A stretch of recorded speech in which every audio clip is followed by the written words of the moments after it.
Good morning दोस्तों, मैं परवीन मेनारे आपका आरविन क्लासेस यूट्यूब चैनल में हार्दिक स्वागत करता हूं। मैं आपके लिए इस यूट्यूब चैनल के माध्यम से स्पेशल साइंस की क्लास लेके आया हूं। इसमें अपन पढ़ेंगे फिजिक्स, केमिस्ट्री और बायोलॉजी। तो आज इस पहले सेशन को शुरू करने से पहले एक मोटिवेशनल थॉट हो जाए जो कि सबके जहन में आता है। मेरी भी फेवरेट लाइन है कि ना मैं गिरा ना मेरी उम्मीदों के मीनार गिरे, लोग मुझे गिराने में कई बार गिरे, सवाल जहर का नहीं था वो तो मैं पी गया, लोगों को तकलीफ तब हुई जब मैं जी गया। इसी मोटिवेशनल थॉट के साथ मैं स्टार्ट करता हूँ आज के पहले सेशन बायोलॉजी को। अपन बायोलॉजी, अब बायोलॉजी क्या होती है, बायोलॉजी की क्या परिभाषा होती है, बायोलॉजी कहाँ से आया, बायोलॉजी वर्ड कहाँ से लिया गया, ग्रीक शब्द है ये वो, इनसे अपने कोई मतलब नहीं। अपन इसकी ओनली टर्मिनोलॉजी समझ लेते हैं। बायोलॉजी में आपको दो टर्म दिख रही होगी, एक तो बायो, एक लॉजी। बायो बायो और लॉजी। लॉजी का मतलब होता है टू स्टडी। क्या होता है? टू स्टडी, किसी भी चीज़ का अध्ययन करना। जिस भी चीज़ के पीछे लॉजी लगा होता है उसका मतलब होता है टू स्टडी। जैसे आपने देखा होगा कार्डियोलॉजी। कार्डियोलॉजी में क्या होता है? हृदय के विकारों के, हृदय की पूरी संपूर्ण जानकारी, इनके बारे में अध्ययन किया जाता है। आपने देखा होगा न्यूरोलॉजी, आपने देखा होगा नेफ्रोलॉजी। तो वो क्या है? सभी टू स्टडी में आ जाता है। अब आता है एक दूसरी टर्म है बायो। बायो का मतलब क्या होता है? लिविंग। लिविंग का मतलब क्या होता है? सजीव। अब अगर अपने से कोई पूछता है कि सजीव क्या होता है, तो अपन सीधे एक ही आंसर दे पाते हैं कि सजीव वह होता है, वह जीव होता है जो ऑक्सीजन ले सकता है। लेकिन नहीं, यह कोई सटीक परिभाषा नहीं होती है।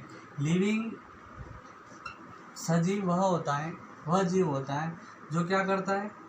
एक तो श्वसन करता है, ठीक, दूसरा पाचन करता है, तीसरा उत्सर्जन करता है। उत्सर्जन कम से कम एक 3 क्वालिटी तो उसके अंदर होनी ही चाहिए। जैसे अपन जो मैमल्स होते हैं स्तनधारी, उनको कोष्ठकों यानी कि जो चैम्बर रहते हैं, हार्ट चैम्बर, उनके आधार पर भी बांट सकते हैं। उनके आधार पर अपन बता सकते हैं ये मैमल्स है। उसी प्रकार से अगर अपने को लिविंग को बताना है तो कम से कम ये क्वालिटी उसके अंदर होनी चाहिए। तो ये बायोलॉजी एक जो वर्ड था उसमें दो टर्मिनोलॉजी को अपन ने समझा। अब अपन बायोलॉजी में जो पहला पार्ट स्टार्ट करेंगे वो पार्ट है सेल। जो अपना पहला टॉपिक रहेगा सेल। सेल कोशिका।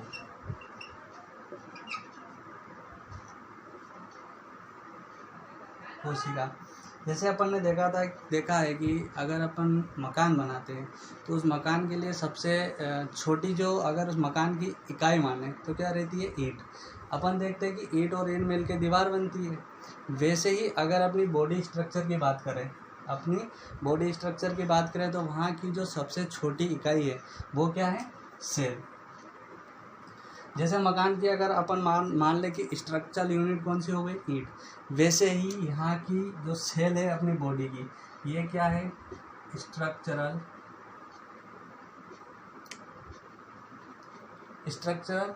एंड फंक्शनल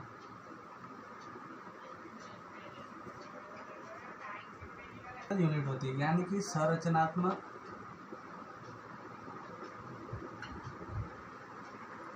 और क्या होती है? कार्यात्मक।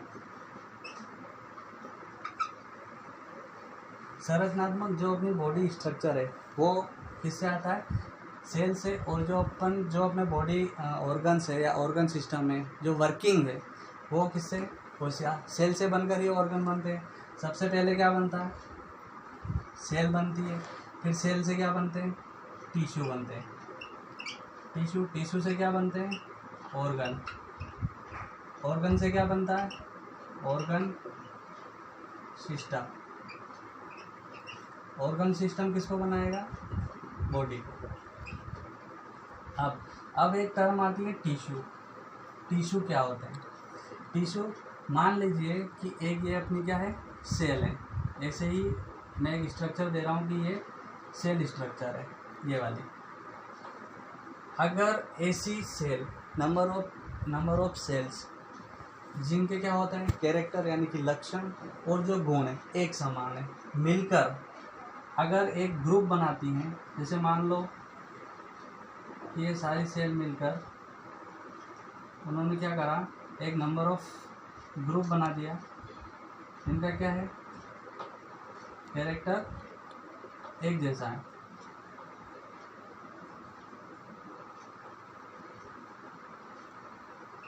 तो ऐसे जो एक स्ट्रक्चर यानी कि स्ट्रक्चर का निर्माण होता है उसे क्या बोलेंगे अपन, टिश्यू।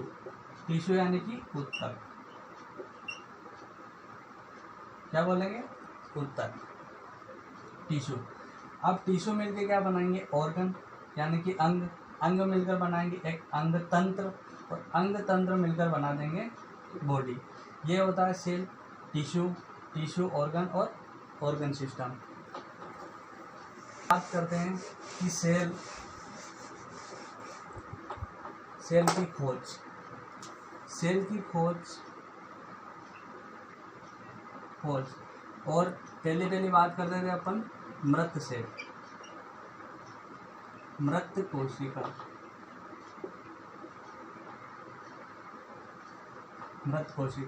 मृत कोशिका की खोज किसने करी थी, रॉबर्ट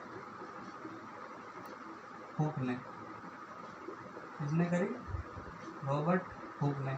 अब सन क्या था, वैसे तो लिख देता हूँ 1665, पर इतना कोई महत्वपूर्ण नहीं है। अगर सन याद भी नहीं है तो भी कोई दिक्कत नहीं है, बायोलॉजी में कोई सन नहीं पूछते हैं, लेकिन याद है तो लिख दिया। मृत कोशिका की खोज रॉबर्ट हुक ने किसने करी थी, तो एक ओक ट्री था, ओक ट्री की जो छाल थी, छाल, जिसको उसने जो छाल थी उसका नाम था कॉर्क कैम्बियम। ये उसका क्या था, नाम था। बस अपने को यहाँ पर एक तो ये चीज़ याद रखनी है कि मृत कोशिका की सर्वप्रथम खोज किसने करी, तो रॉबर्ट हुक ने। किस में करी, तो ओक ट्री में, ओक ट्री की छाल में करी थी। और उस जो छाल था वो वुड कॉर्क थी, उसका नाम क्या था, उसका नाम था कॉर्क कैम्बियम। ये चीज़ अपने लिए यहाँ से महत्वपूर्ण रहेगी, इसके अलावा यहाँ से कोई फैक्टर नहीं बनता है। अगर अपन बात करें जीवित कोशिका की,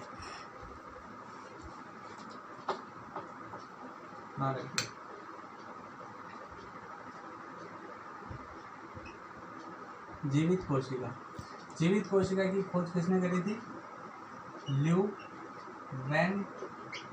ने। किसने करी थी, ल्यूवेनहोक ने। अब बात आती है कि जो सर्वप्रथम ल्यूवेनहोक ने जो जीवित कोशिका की खोज करी थी वो किसमें करी थी, तो अपन जब ल्यूवेनहोक के जीवित कोशिका का फैक्ट पढ़ते हैं तो उसमें पाते हैं कि ल्यूवेनहोक ने सर्वप्रथम पादप कोशिका, किसमें, पादप कोशिका में इसकी जीवित कोशिका की खोज करी थी। और पादप कोशिका भी कौन सी थी, प्याज, अनियन सेल थी। ये एक एक्स्ट्रा फैक्ट है क्योंकि इसके बारे में नहीं पता होता है। सर्वप्रथम पादप कोशिका में उसने जीवित कोशिका की खोज करी थी। किसने करी थी, ल्यूवेनहोक जी ने। इसमें करी थी प्याज के अंदर जीवित कोशिका। अगर अपन बात करें एनिमल की, अगर अपने जंतु कोशिका की बात करें, जंतु कोशिका भी कौन सी, जीवित, लिविंग सेल। तो लिविंग सेल कौन सी थी, टीथ, दांत। लेकिन अपन एक फैक्ट ये भी पढ़ते हैं कि जो ल्यूवेनहोक जी हैं उन्होंने जीवित कोशिका की जो खोज करी थी वो किसमें देखी थी, शैवाल में, एल्गी में, शैवाल, एल्गी। ये चीज़ अपन पढ़ते हैं, लेकिन ये जो दो फैक्ट है इसके बारे में अपन नहीं पढ़ पाते हैं, क्योंकि डीपली है। अगर आप जाओगे रेलवे एसएससी वगैरह, तो उनमें जब उनके क्वेश्चन सोल्व करोगे तो ये दोनों फैक्ट वहाँ मिल जाएंगे, क्योंकि मुझे मिले हैं, मैंने भी देखे हैं। लेकिन अगर अपन पढ़े तो बस अपन यहीं तक जा पाते हैं कि उन्होंने किस में करा था, एल्गी में।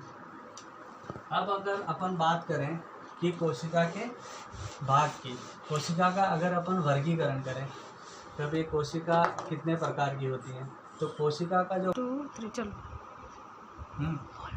चलो अपन है ना, वर्गीकरण से पहले क्या करते हैं कि कोशिका से जो स्टैटिक फैक्ट है, जो कि अपन देखते हैं वन डे जो एग्ज़ाम होते हैं उनमें सीधे अपने को वो मिलते हैं, तो उन चीज़ों को अपन पहले डिस्कस कर लेते हैं, उसके बाद अपन लेंगे क्लासिफिकेशन ऑफ सेल। तो अगर अपन बात करें कि संसार की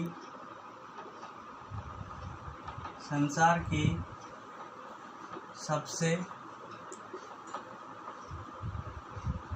बड़ी कोशिका, लार्जेस्ट सेल इन यूनिवर्स, अगर मैं इसकी बात करूं तो मैं सबको ही पता है कि सबसे बड़ी कोशिका कौन सी है, शुतुरमुर्ग का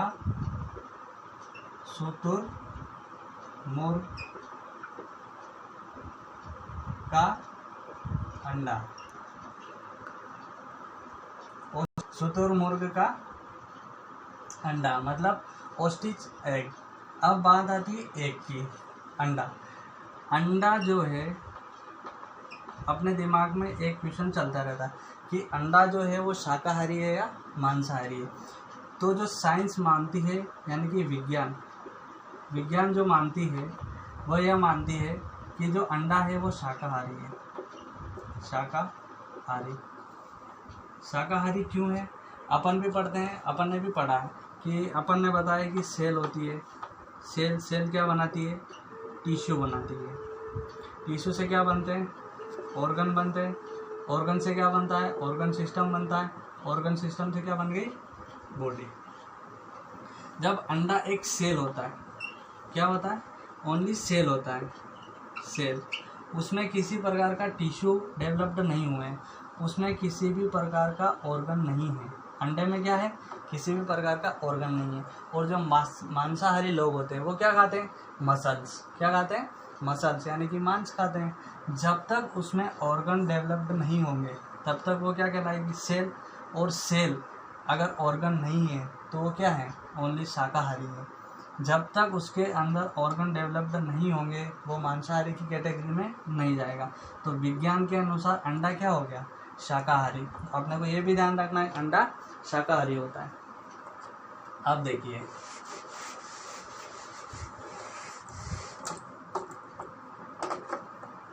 और ये कोशिका भी कौन सी हो गई है, प्रोकैरियोटिक। अभी अपन आगे पढ़ेंगे कि प्रोकैरियोटिक क्या होती है, यूकैरियोटिक क्या होती है, लेकिन अभी यहाँ पे फिलहाल के लिए लिख लो। संसार की सबसे बड़ी कोशिका प्रोकैरियोटिक, शुतुरमुर्ग का अंडा। इसी प्रकार संसार की सबसे छोटी कोशिका, संसार की सबसे छोटी कोशिका कौन सी होती है, जीवाणु की। जीवाणु। अब जीवाणु में भी कौन सा है, तो अपने को याद रखना है, माइकोप्लाज्मा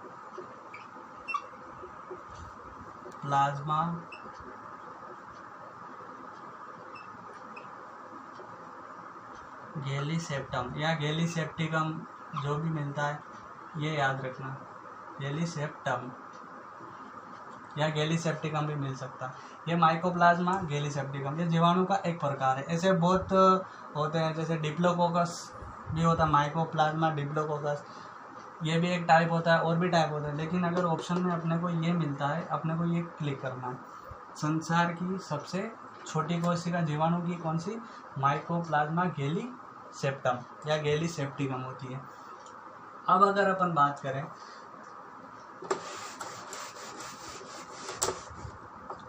बात करें, मनुष्य के शरीर की सबसे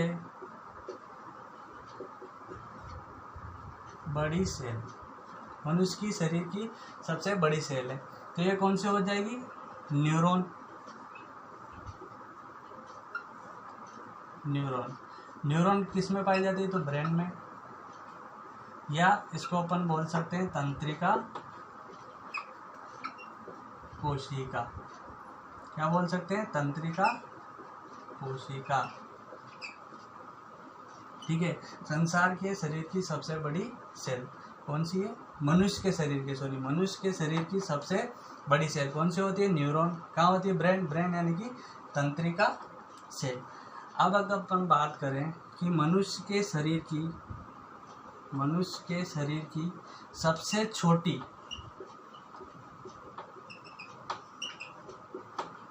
सबसे छोटी सेल।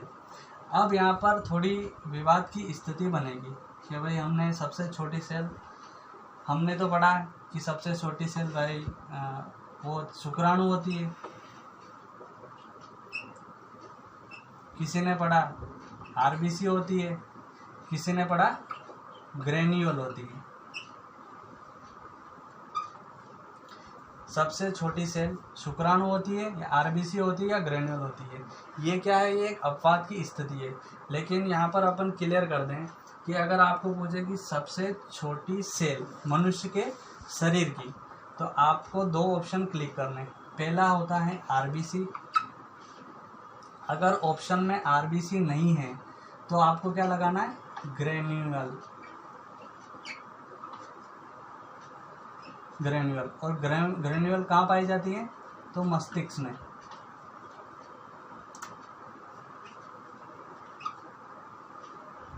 कहाँ पाई जाती है? मस्तिष्क में।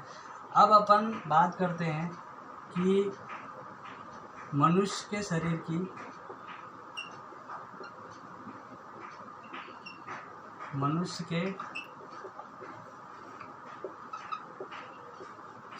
की सबसे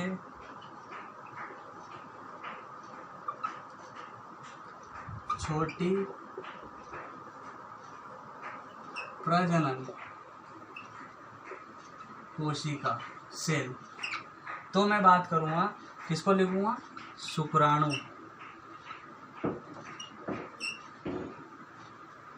तो मैं किसको लिखूंगा?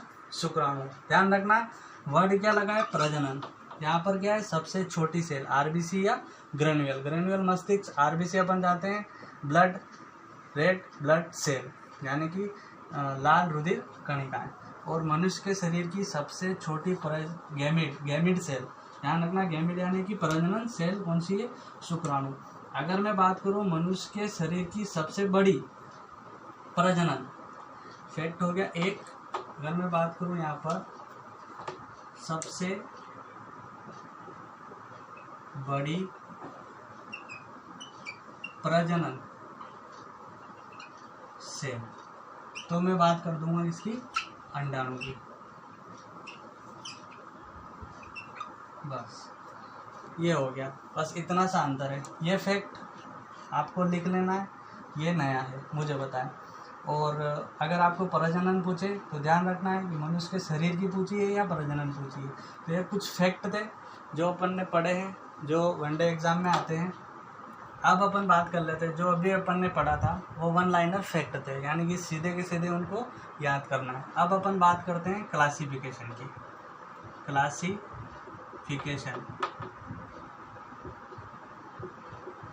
क्लासिफिकेशन कोशिका का वर्गीकरण। कोशिका का वर्गीकरण मेनली दो तरीके से करते हैं अपन। पहला अगर मैं लिखूं तो केंद्रक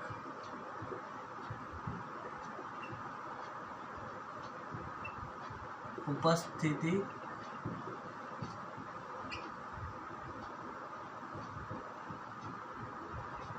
के आधार पर, किसके? केंद्रक उपस्थिति के आधार पर, on the basis of presence nucleus. और दूसरा हो जाएगा संरचना के आधार पर, यानी कि on the basis of structure. केंद्रक उपस्थिति के आधार पर अपन पढ़ेंगे तो वापिस इसके दो पार्ट बन जाएंगे। पहला बनेगा एक कोशिकी,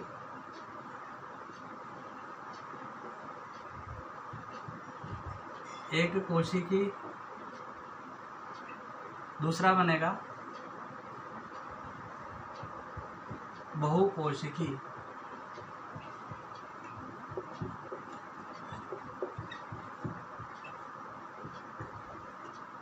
संरचना के आधार पर अगर अपन बात करेंगे, यहाँ पर भी दो पार्ट बनेंगे। पहली हो जाएगी एनिमल यानी कि जंतु, दूसरी हो जाएगी पादप यानी कि प्लांट।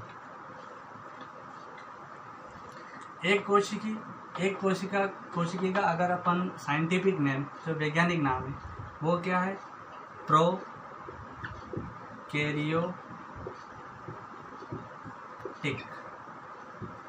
क्या है? प्रोकैरियोटिक। बहुकोशिकी, इसका नाम है यूकैरियोटिक। यूकैरियोटिक सेल और प्रोकैरियोटिक सेल यानी कि यूनिसेल्युलर और मल्टीसेल्युलर। अब एक कोशिकी और बहुकोशिकी या प्रोकैरियोटिक और यूकैरियोटिक में मेन डिफरेंस क्या है? जो प्रोकैरियोटिक सेल होती है, इसमें क्या होता है? केंद्र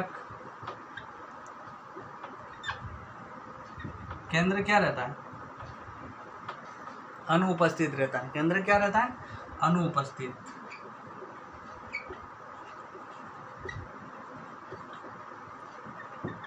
केंद्रक अनुपस्थित रहता है। अपन आगे पढ़ेंगे केंद्रक के बारे में। केंद्रक जो सेल का सबसे लार्जेस्ट पार्ट होता है यानी कि सबसे बड़ा भाग होता है, और इसको बोलते हैं ब्रेन ऑफ सेल या मैनेजर ऑफ सेल। अगर किसी भी सेल में अगर केंद्रक उपस्थित नहीं है तो उसको अपन बोल सकते हैं ब्रेनलेस। क्या बोल सकते हैं? Brainless cell. प्रोकैरियोटिक सेल होती है वो ब्रेनलेस सेल भी इसको बोल सकते हैं, क्योंकि इसमें केंद्र क्या होता है? अनुपस्थित रहता है। अगर मैं बात करूं, इसके एग्जाम्पल की बात भी कर लेते हैं। इसके एग्जाम्पल आते हैं यानी कि इसके उदाहरण में आता है बैक्टीरिया, जीवाणु, पैरामीशियम,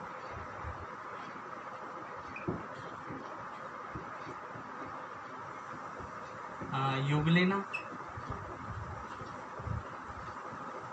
ऐसे जो एक कोशिकी होते हैं।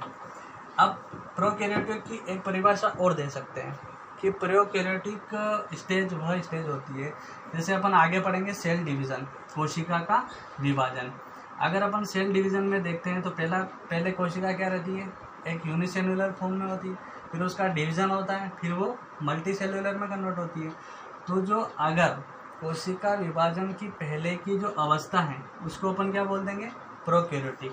यहाँ पर लिख भी देता हूँ, कोशिका विभाजन के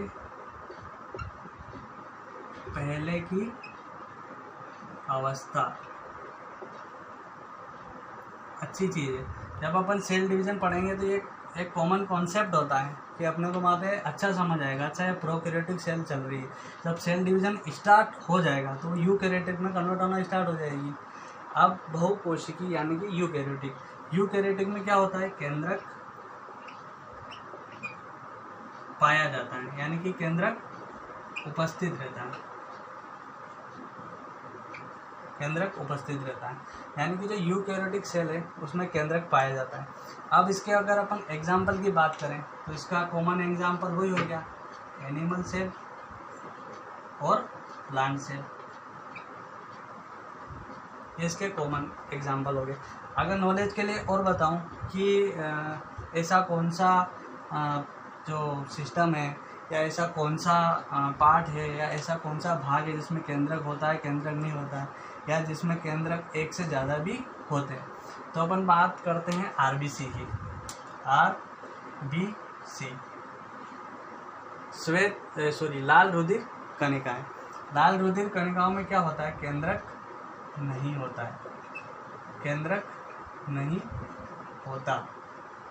ये अपन अगर आगे कंटिन्यू रहे तो आगे पढ़ेंगे, लेकिन एक नॉलेज के हिसाब से ही देख लेते हैं। इसमें केंद्रक नहीं होता है, लेकिन इसके लिए एक अपवाद भी रहते हैं। अपवाद कौन सा है? ऊंट और एक लांबा। ये भी अपन आगे पढ़ेंगे, फैक्टर में भी लिखेंगे कि ऊंट और लांबा में, लांबा की जो आरबीसी है उसमें केंद्रक पाया जाता है, लेकिन अपने जो ह्यूमन में जो ब्लड सेल है आरबीसी, उसमें केंद्रक नहीं पाया जाता है। अभी अपन ने प्रोकैरियोटिक सेल, प्रोकैरियोटिक में एक एग्जाम्पल पढ़ा था, पैरामीशियम।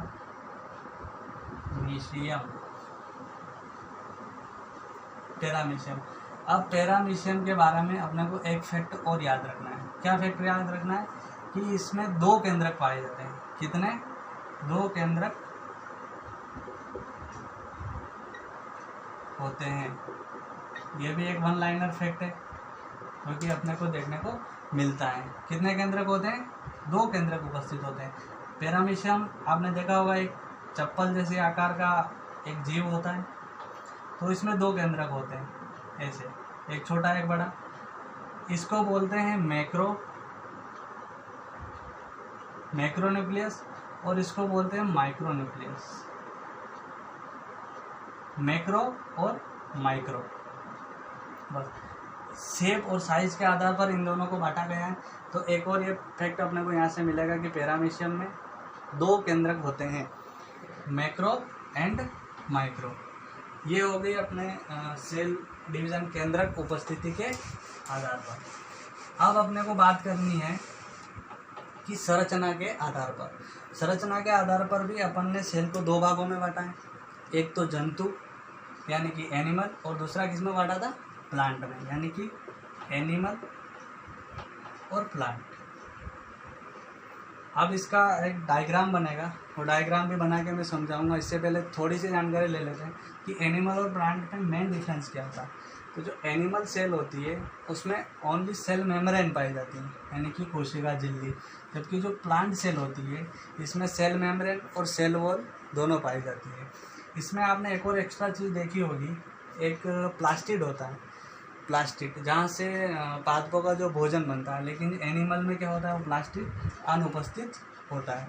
तो अब मैं आपके सामने प्लांट सेल का एक डायग्राम बनाऊंगा। ये जो स्ट्रक्चर आप देख रहे हैं सुंदर सा, ये प्लांट सेल यानी कि पादप कोशिका का एक डायग्राम है। ब्लैक बोर्ड छोटा है लेकिन अच्छा लग रहा है, काफ़ी अच्छा लग रहा है। तो इसके अंदर जो है ये एक सेल प्रोडक्ट है। सेल प्रोडक्ट और सेल के बारे में अपने को किसने बताया था? ये स्लाइडन और स्वान 2 वैज्ञानिक थे। कौन थे? स्लाइडन और स्वान। इन्होंने कोशिका सिद्धांत दिया था। कोशिका सिद्धांत में इन्होंने बताया था कि किसी भी बॉडी स्ट्रक्चर का निर्माण सेल और सेल प्रोडक्ट से होता है। सेल अपन ने पीछे देखी, कोशिका क्या होती है, और ये जो सारी चीज़ें आप देख रहे हैं ये क्या है? सेल प्रोडक्ट है। अब सेल प्रोडक्ट अपन किसकी बात कर रहे हैं? प्लांट सेल की बात कर रहे हैं। अब प्लांट सेल और एनिमल सेल में मेन डिफरेंस क्या होता है? तो एनिमल सेल होती है उसमें कोशिका भित्ति नहीं पाई जाती है। ध्यान रखना, एनिमल सेल में कोशिका भित्ति यानी कि सेल वॉल नहीं पाई जाती है, जबकि प्लांट सेल में पाई जाती है। दूसरा, जो ये प्लास्टिड है, प्लास्टिड ये जो एनिमल सेल में नहीं पाया जाता, जबकि प्लांट सेल में पाया जाता है। जैसे ये रिक्तिका हो गई, रिक्तिका एनिमल सेल में भी पाई जाती है, लेकिन जो आकार है वो आकार उसका क्या होता है? प्लांट सेल के कंपैरिजन बहुत ही छोटा होता है, लेकिन प्लांट सेल में इसका आकार बहुत बड़ा होता है। मेन चीज़ें तो ये डिफरेंस है, बाकी जो सारी चीज़ें हैं वो एनिमल सेल में भी पाई जाती है और प्लांट सेल में पाई जाती है। तो प्लांट सेल में आप जो ये सेल प्रोडक्ट देख रहे हो उसमें पहला है राइबोसोम। राइबोसोम अभी मैं आपको इनके बारे में थोड़ा थोड़ा ओवरव्यू दूंगा, बाकी अलग अलग सब अपन अलग से पढ़ेंगे ताकि अच्छे से पढ़ पाएंगे, अभी ऐसे नहीं पढ़ पाएंगे। तो जैसे राइबोसोम है, तो राइबोसोम क्या करता है? प्रोटीन निर्माण में काम आता है। माइटोकॉन्ड्रिया ई पैलेडे ने खोज करी।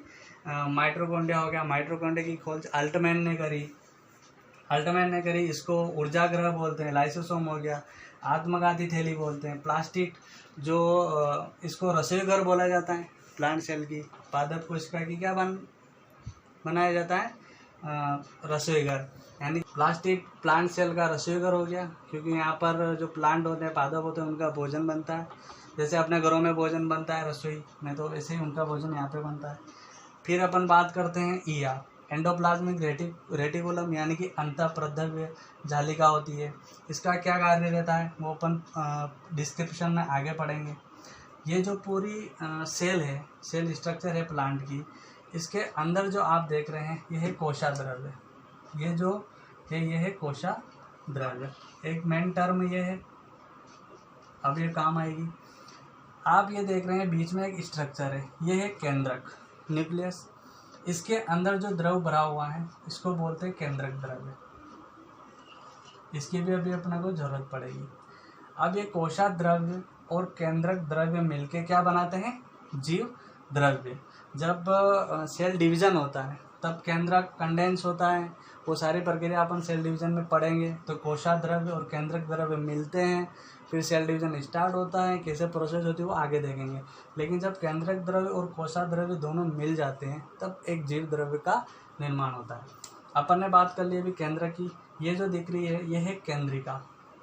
केंद्रिका क्या होती है, केंद्रिका से प्रोटीन का संश्लेषण करती है, राइबोसोम का भी निर्माण करती है। तो केंद्रिका के अंदर प्रोटीन कितना परसेंट प्रोटीन होता है, डीएनए होता है, आरएनए होता है। केंद्रक के अंदर गुणसूत्र होते हैं, उनके अंदर डीएनए होता है, हिस्टोन प्रोटीन होते हैं, जीन होते हैं। एक जो स्ट्रक्चर आपको दिख रही है ये, इसको बोलते हैं गोल्जी का या गोल्जी बॉडी। इसकी खोज किसने करी, तो कैमिलो गोल्जी ने। इसको बोलते हैं मुख्य प्रबंधक या पुलिसमैन बोला जाता है। तो ये जो स्ट्रक्चर है प्लांट सेल की, इसका ओनली एक ओवरव्यू है। प्लांट सेल में जो कोशिका भित्ति है ये किसकी बनी होती है, ये बनी होती है सेल्यूलोज की। ये भी अपन अभी अलग से पढ़ेंगे, लेकिन किसकी बनी होती है, सेल्यूलोज की। जो कोशिका झिल्ली होती है ये किसकी बनी होती है, यह बनी होती है फास्फोलिपिड।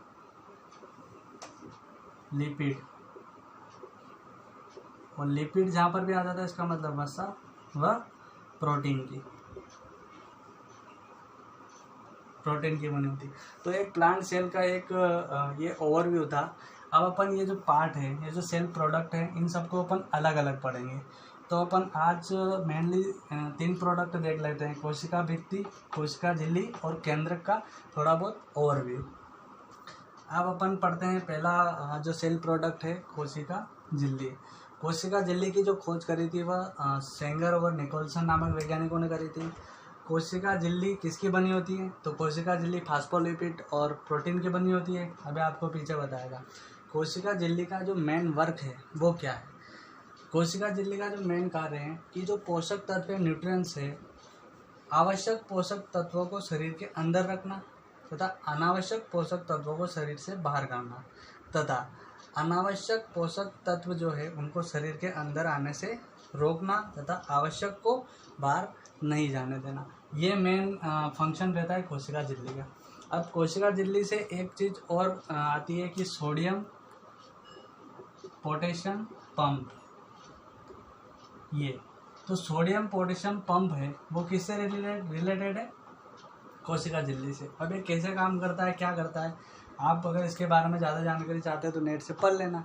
लेकिन इतना बता दूं कि जो सोडियम पोटेशियम पंप है वो कोशिका झिल्ली में पाया जाता है, कोशिका झिल्ली में काम करता है। कैसे करता है, यह 2 टाइप से ट्रांसपोर्टेशन करता है। एक तो एक्टिव यानी कि सक्रिय और एक इनएक्टिव, सक्रिय ट्रांसपोर्टेशन और इनएक्टिव यानी निष्क्रिय ट्रांसपोर्टेशन। ऐसे बता दूँ कि जैसे अपने कहीं पे भी घाव लग जाती है तो वो घाव कैसे भरता है, क्योंकि जो पोषक तत्व हैं वो भी एक जगह से दूसरी जगह से ट्रांसपोर्ट होते हैं। तो वो कैसे होते हैं, वो सोडियम पोटेशियम पंप के थ्रू होते हैं।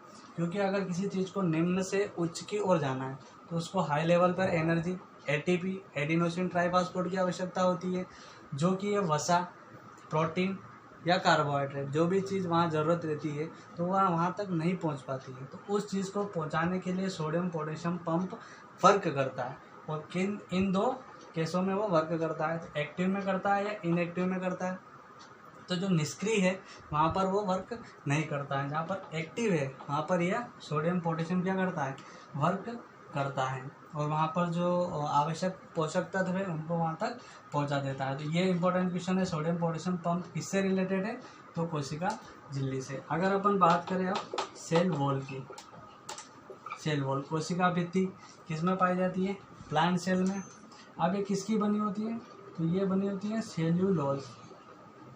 सेल्यूलोज, सेल्यूलोज क्या है, तो सेल्यूलोज एक कार्बोहाइड्रेट है, कार्बोहाइड्रेट। कार्बोहाइड्रेट, कार्बोहाइड्रेट में भी कौन सा, पॉलीसेकेराइड।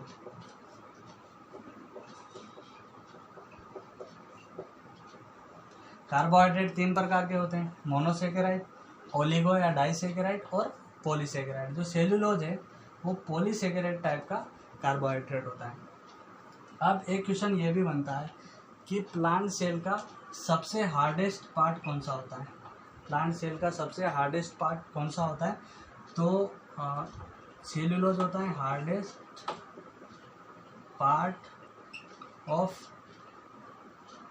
प्लांट सेल, यानी कि hardest part of plant cell कौन होता है, सेल्यूलोज। एक क्वेश्चन ये भी बनता है कि प्लांट सेल का वह कौन सा पार्ट होता है जिसमें पानी की मात्रा बिल्कुल नहीं पाई जाती है, इसको हार्डेस्ट या डेड पार्ट भी बोलते हैं, डेड पार्ट यानी कि मृत भाग। अब अगर ये मृत भाग है इसका मतलब इसमें पानी की मात्रा कितनी है, वाटर कितना कंटेंट कर रहा है, 0%। तो ये क्वेश्चन भी पूछा हुआ है एसएससी में।